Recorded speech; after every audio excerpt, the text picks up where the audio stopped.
ध्रुव तारा की ऐतिहासिक कहानी। आज की कहानी ध्रुव तारा की है।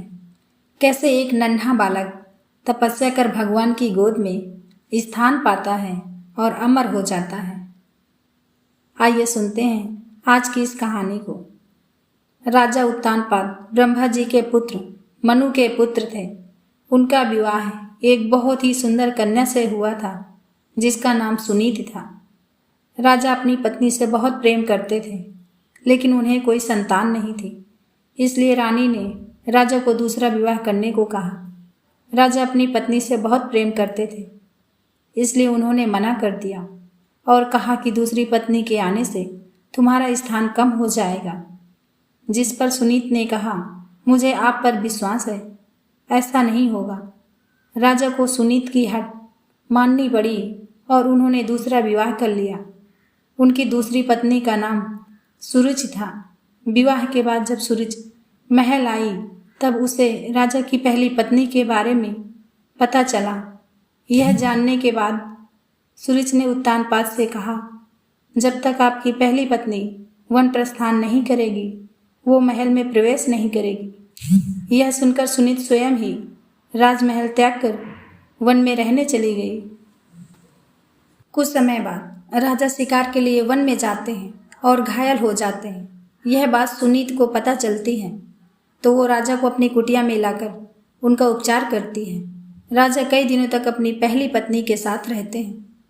उस दौरान सुनीत गर्भवती हो जाती है और उन्हें पुत्र रत्न की प्राप्ति होती है जिसका नाम ध्रुव रखा जाता है, जिसके बारे में राजा को ज्ञात नहीं रहता। कुछ दिनों बाद राजा अपने महल चले आते हैं। वहाँ भी रानी सूरज को पुत्र रत्न की प्राप्ति होती है जिसका नाम उत्तम रखा जाता है। कुछ समय बाद राजा उत्तानपाद को ध्रुव के बारे में पता चलता है।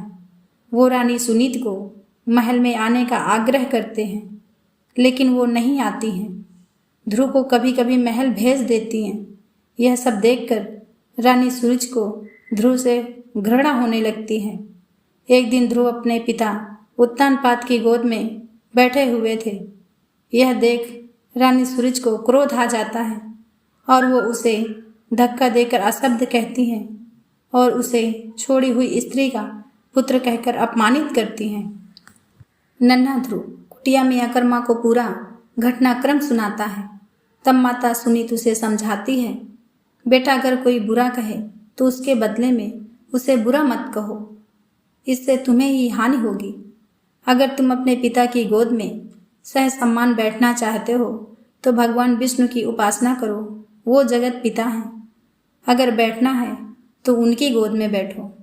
बालक ध्रुव के मन में यह बात बैठ जाती है और वह यही भाव लिए यमुना तट पर नहाने जाता है।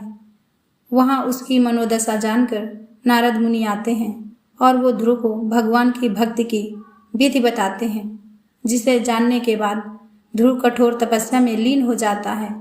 कई महीनों तक खड़े होकर तपस्या करता है। कभी जल में तपस्या करता है तो कभी एक उंगली पर खड़े रहकर निरंतर ओम नमो वासुदेवाय का जाप पूरे ब्रह्मांड में गूंजने लगता है।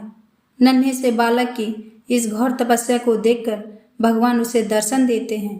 बालक ध्रुव भाव विभोर हो उठता है और कहता है, मुझे माता पिता की गोद में बैठने नहीं देती। मेरी माँ कहती है कि आप इस सृष्टि के पिता हैं, अतः मुझे आपकी गोद में बैठना है।